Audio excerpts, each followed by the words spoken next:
নমস্কাৰ বন্ধুসকল, আপোনালোকে চাই আছে মোৰ ইউটিউব চেনেল জ্যোতি অফিচিয়েললৈ। আপোনালোকক স্বাগতম জনাইছোঁ মোৰ ইউটিউব চেনেল জ্যোতি অফিচিয়েললৈ। আপোনালোকে এতিয়াৰ পৰা নতুন ভোটাৰ কাৰ্ড অনলাইনত ডাউনলোড কৰিব পাৰিব।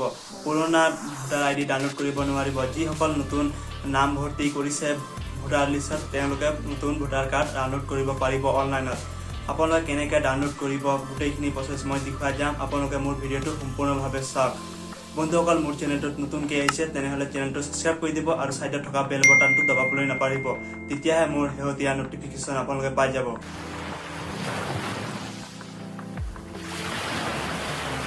বন্ধুসকল, আপোনালোকে চাব পাৰিছে মই যিকোনো এটা ব্ৰাউজাৰ অ'পেন কৰি লৈছোঁ। আপোনালোকে অ'পেন কৰি ল'ব। অ'পেন কৰাৰ পাছত গুগলত যাব। গুগলটো অ'পেন কৰি ল'ব। অ'পেন কৰাৰ পাছত আপোনালোক চাৰ্চ বাৰত গৈ টাইপ কৰিব লাগিব NVSP। টাইপ কৰি দিয়াৰ পাছত আপোনালোক চিম্পলি চাৰ্চ কৰি দিব। চাৰ্চ কৰি দিয়াৰ পাছত আপোনালোক ফাৰ্ষ্ট অপশ্যনটো দেখা পাব NVSP। ইয়াত আপোনালোক চিম্পলি ক্লিক কৰি দিব। ক্লিক কৰি দিয়াৰ পাছত আপোনাৰ ওচৰত নেশ্যনেল ভোটাৰ ছাৰ্ভিচ পৰ্টেলটো অ'পেন হৈ গৈছে। আপোনালোকে চাব পাৰিছে ইয়াতে আপোনালোকৰ ভোটাৰ আইডিৰ কাৰণে নতুন এপ্লাই কৰিব পাৰিব আৰু নতুন আবেদন কৰিব পাৰিব। আপোনালোক কাৰেকশ্যনো কৰিব পাৰিব কিবা ভুল থাকিলে আৰু ট্ৰেন্সফাৰ কৰিব পাৰিব।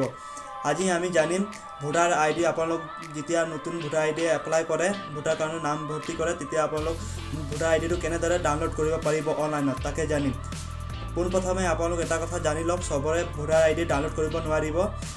চবৰে দিয়া নাই, কিছুমান হৈ যাব পাৰে। আপোনালোক তথাপিও ট্ৰাই কৰি ল'ব। পোনপ্ৰথমে আপোনালোক ইয়াত লগ ইন কৰিব লাগিব। লগ ইন কৰিবলৈ আপোনালোক তলফালে দেখা পাব লগ ইন এণ্ড ৰেজিষ্টাৰ। ইয়াত আপোনালোক চিম্পলি ক্লিক কৰি দিব। ক্লিক কৰি দিয়াৰ পাছত ইয়াত আপোনালোকৰ ওচৰত নতুন এণ্টাৰপ্ৰাইজ এটা অ'পেন হৈ গৈছে। ফাৰ্ষ্ট দেখা পাইছে ইউজাৰ নেম, তাত আছে পাছৱৰ্ড। যদি আপোনালোক ইউজাৰ নেম পাছৱৰ্ড বনোৱা নাই তেনেহ'লে এইটো ভিডিঅ'ৰ ডিছক্ৰিপশ্যনত লিংকটো দিয়া থাকিব। ভিডিঅ'টো চাই ল'ব, নাইবা ওপৰত আই বাটনৰ লিংকটো দিয়া থাকিব, তাত গৈ চাই ল'ব পাৰিব। আৰু লগতে মোৰ আগৰ ভিডিঅ'বোৰ চোৱা নাই তেনেহ'লে ভোটাৰ আইডি কেনেদৰে এপ্লাই কৰিব পাৰি, কেনেদৰে কাৰেকশ্যন কৰিব পাৰি গোটেইখিনি ভিডিঅ' দিয়া আছে, আপোনালোক চাই ল'ব পাৰিব। এতিয়া পোনপ্ৰথমে মই লগ ইন কৰি লওঁ, তাৰপিছত আপোনালোকক দেখুৱাই আছোঁ। বন্ধুসকল, আপোনালোকে চাব পাৰিছে মই ইউজাৰ নেম পাছৱৰ্ড দি দিছোঁ আৰু লগতে তালত আছে কেপচাৰটো এইটো বছৰ এণ্টাৰ কৰি দিব। এণ্টাৰ কৰি দিয়াৰ পাছতহে আপোনালোক লগ ইনত আপোনালোক চিম্পলি ক্লিক কৰি দিব। ক্লিক কৰি দিয়াৰ পাছত আপোনালোকৰ ওচৰত নতুন এণ্টাৰপ্ৰাইজ এটা অ'পেন হৈ গৈছে। আগৰ নিচিনা ছেম এতিয়া ইয়াত লগ ইন হৈ গৈছে। এতিয়া আমি ইয়াত দেখা পাইছে চাইডত ইপিক ডাউনলোড, ইয়াত আপোনালোক চিম্পলি ক্লিক কৰি দিব। ক্লিক কৰি দিয়াৰ পাছত অলপ টাইম ৱেইট কৰিব লাগিব। আপোনালোকে চাব পাৰিছে মোৰ ইয়াত নতুন এণ্টাৰপ্ৰাইজ এটা অ'পেন হৈ গৈছে। মই এইটো ওপৰফালে আপোনালোক দেখা পাইছে 3 ডট, ইয়াত আপোনালোক চিম্পলি ক্লিক কৰি দিব। ক্লিক কৰি দিয়াৰ পাছত তলফালে দেখা পাব ডেস্কটপ চাইট, ইয়াত এইটো এনেবল কৰি ল'ব। তেতিয়া আপোনালোক চাবলৈ কাৰণে ভাল হ'ব।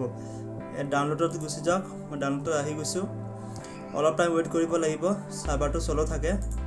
আপোনালোক চাব পাৰিছে মই ইয়াত আহি গৈছোঁ। ওপৰফালে আছে আই হেভ ইপিক নাম্বাৰ, তাত আছে ফৰ ৰেফাৰেঞ্চ নাম্বাৰ। আপোনালোক যোনটো ৰেফাৰেঞ্চ নাম্বাৰ দিয়া আছিলে সেই ৰেফাৰেঞ্চ নাম্বাৰ দিও আপোনালোক ডাউনলোড কৰিব পাৰিব, নাইবা আপোনালোকৰ ইপিক নাম্বাৰটো আহি জেনেৰেট হৈ গৈছে তেনেহ'লে ইপিক নাম্বাৰ দি ডাউনলোড কৰি ল'ব পাৰিব। তলফালে দেখা পাইছে এণ্টাৰ ইপিক নাম্বাৰ, ইয়াত মই ইপিক নাম্বাৰটো দি দিওঁ। আপোনালোকৰ ইপিক নাম্বাৰ থাকিলে ইপিক নাম্বাৰ দি দিব, নাইবা ৰেফাৰেঞ্চ নাম্বাৰ থাকে যদি ৰেফাৰেঞ্চ নাম্বাৰটো দি দিব। মই ইপিক নাম্বাৰটো দি দিওঁ। দিয়াৰ পাছত আপোনালোকক দেখুৱাই আছোঁ কি কৰিব লাগিব। বন্ধুসকল, আপোনালোকে চাব পাৰিছে মই এপিক নাম্বাৰ দি দিছোঁ। এপিক নাম্বাৰ দিয়াৰ পাছত তলফালে দেখা পাইছে চিলেক্ট ষ্টেট, ইয়াত আপোনালোকৰ ষ্টেটটো চিলেক্ট কৰিব। ইয়াত আসামটো চইচ কৰি ল'ব। চইচ কৰাৰ পাছত আপোনালোক তলফালে দেখা পাইছে চাৰ্চ, ইয়াত আপোনালোক চিম্পলি ক্লিক কৰি দিব। ক্লিক কৰি দিয়াৰ পাছত লোডিং হ'ব অলপ টাইম। লোডিং হোৱাৰ পাছত আপোনালোকৰ ইয়াত ডিটেইলছ শ্ব' হৈ গৈছে। আপোনালোক চাব পাৰিছে আপোনালোকৰ মোবাইল নাম্বাৰ দিছিলে, মোবাইল নাম্বাৰ আহি গৈছে, ইমেইল আইডি আহি যাব। অহাৰ পাছত আপোনালোক তলফালে দেখা পাব, ফালে আহি যাব। তলফালে অহাৰ পাছত আপোনাৰ ইয়াত লিখা আছে, এইটো পঢ়ি চাব পাৰিব। পঢ়ি চোৱাৰ পাছত আপোনালোক তলফালে আহি যাওক। তলফালে অহাৰ পাছত আপোনাৰ শ্ব' হ'ব please অথেণ্টিকেট using OTP verification.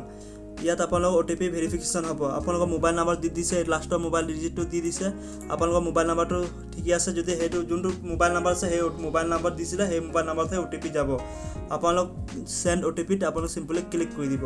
Click কৰি দিয়াৰ পাছত মোৰ ইয়াতে OTP চেণ্ড হৈ গৈছে। চেণ্ড হোৱাৰ পাছত এণ্টাৰ OTP দেখা পাইছে। এইটো বক্সত আপোনালোকৰ যোনটো OTP আহিব সেই OTP নাম্বাৰটো ইয়াত এণ্টাৰ কৰিব লাগিব।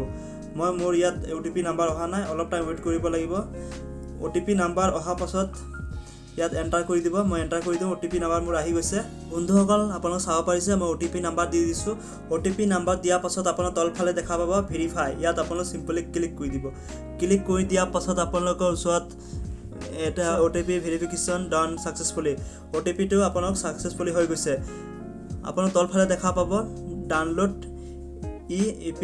এপিক ডাউনলোড কৰাৰ আগত আপোনালোকৰ যোনটো ক্যাপচাৰ দিছে এই ক্যাপচাৰটো এই তলৰ বক্সত এন্টাৰ কৰিব লাগিব ক্যাপচাৰ ওপৰত যেনেকা আছে তেনেকা এন্টাৰ কৰি ল'ব মই এন্টাৰ কৰি দিছো আপোনালোকো এন্টাৰ কৰি ল'ব ক্যাপচাৰটো এন্টাৰ কৰি দিয়া পাছত আপোনাৰ সাইডত দেখা পাব ডাউনলোড এপিক ইয়াত আপোনালোক সিম্পলি ক্লিক কৰি দিব মোৰ ইয়াত ক্যাপচাৰটো ৰং দেখাইছে নতুনকৈ কৰিব লাগিব সেই কাৰণে আপোনালোক ভালদৰে চাই ল'ব চোৱা পাছতহে আপোনালোক ডাউনলোড ক্লিক কৰিব নাম্বাৰটো আকৌ এন্টাৰ কৰি দিছো এন্টাৰ কৰি দিয়া পাছত আপোনালোক সাইডত দেখা পাইছে ডাউনলোড ইয়াত আপোনালোক সিম্পলি ক্লিক কৰি দিব ক্লিক কৰি দিয়া পাছত অলপ টাইম ওয়েট কৰিব লাগিব মোৰ ইয়াত লোডিং হৈ আছে আপোনালোক চাব পাৰিছে আপোনালোকৰ এনে ধৰণে লোডিং হৈ হ'ব পোৱা পাছতহে আপোনালোকৰ ডাউনলোড হ'ব বন্ধুসকল আপোনালোকে দেখা পাইছে বহুত টাইম অপেক্ষা কৰাৰ পাছত আপোনালোকৰ ইয়াত ডাউনলোড কৰা অপচন আহি গৈছে আপোনালোক তলফালে দেখা পাইছে ডাউনলোড ইয়াত আপোনালোক সিম্পলি ক্লিক কৰি দিয়ক ক্লিক কৰি দিয়া পাছত অলপ টাইম ওয়েট কৰিব বন্ধুসকল আপোনালোক চাব পাৰিছে মোৰ ডাউনলোড হৈ PDF টো ওপেন হৈ গৈছে আপোনালোক চাব পাৰিছে ওপৰত লিখা আছে ভাৰতীয় নিৰ্বাচন আয়োগ ইয়াত আপোনালোকৰ ভোটাৰ ID টো শো হৈ গৈছে আপোনালোক চাব পাৰিছে আপোনালোকৰ এনে ধৰণে ডাউনলোড হৈ যাব যদি ডাউনলোড হয় তেনেহলে এনে ধৰণে ডাউনলোড হৈ যাব নাইবা আপোনালোক BLO ওচৰৰ পৰা ল'ব লাগিব BLO ওচৰত পঠাই দিয়া হয় BLO পৰা আপোনালোক লৈ ল'ব পাৰিব BLO ওচৰৰ পৰা ল'লে এনেকা ধৰণৰ নাহিব এতিয়া ডাউনলোড হৈছে পেন কাৰ্ড নিচিনা ডাউনলোড হৈছে পঠালিকে যদি BLO ওচৰত আহে তেনেহলে লম্বাকে আহিব বোথ সাইড লম্বাকে আহিব আপোনালোক তেনেকা কাৰ্ডটো পাব আপোনালোক এইটো কাৰ্ডত দিয়ে কাম চলাব পাৰিব এতিয়া পাৰিলে কেনেদৰে ডাউনলোড কৰিব পাৰি